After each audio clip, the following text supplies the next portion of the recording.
Hey good people, and welcome back to the channel. It's Monday, and I have yet another review for you all.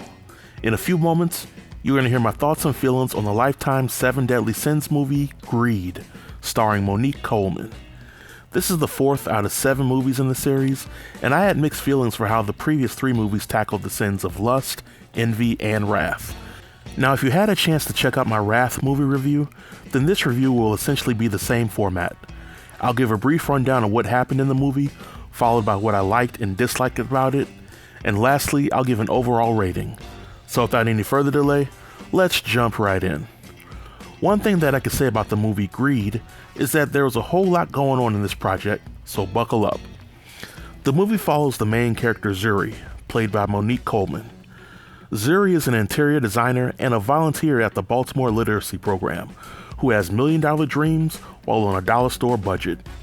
She is in a relationship with a guy named Stefan, and Stefan is a struggling artist who is madly in love with Zuri, but he doesn't really value the love of money or material possessions. Zuri somehow gets connected with Miss Viv, played by LisaRaye. Miss Viv is a rich woman who hires Zuri to decorate her place. Zuri also bumps into Godfrey, played by Eric Benet, at a meeting for the Baltimore Literacy Program. He's a pretty rich guy who takes an immediate interest in Zuri as well as her work at the literacy program. Did I forget to mention that Godfrey and Miss Viv are related? Well, to make a long story short, Godfrey convinces Zuri to leave Stefan under the promise that she will be wealthy and successful beyond belief.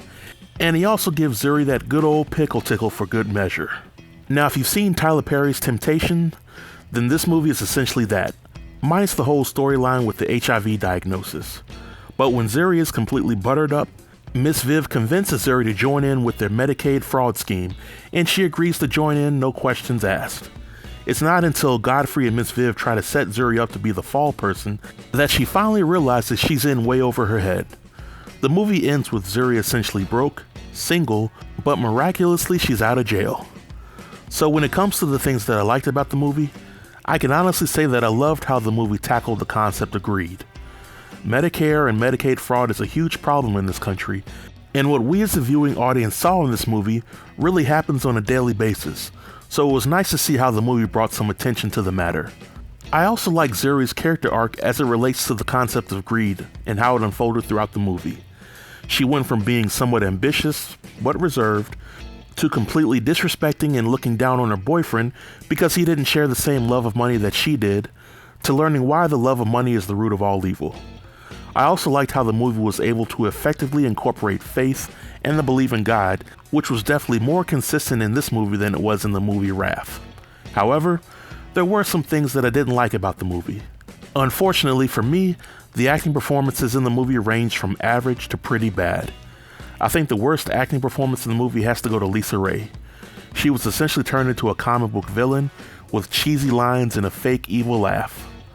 Monique Coleman played Zuri, and she was okay, but I wish that a movie like this would have leaned on the talents of a much stronger actress or asked Monique Coleman to give a better performance.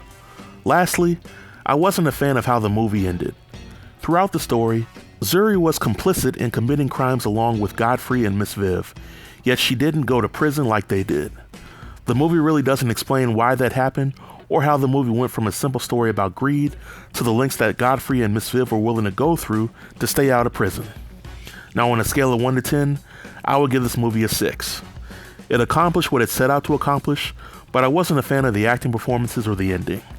I think that out of the 4 movies that were released from this series, I would rank Envy as the best, followed by Greed, then Lust, and finally Wrath as the worst.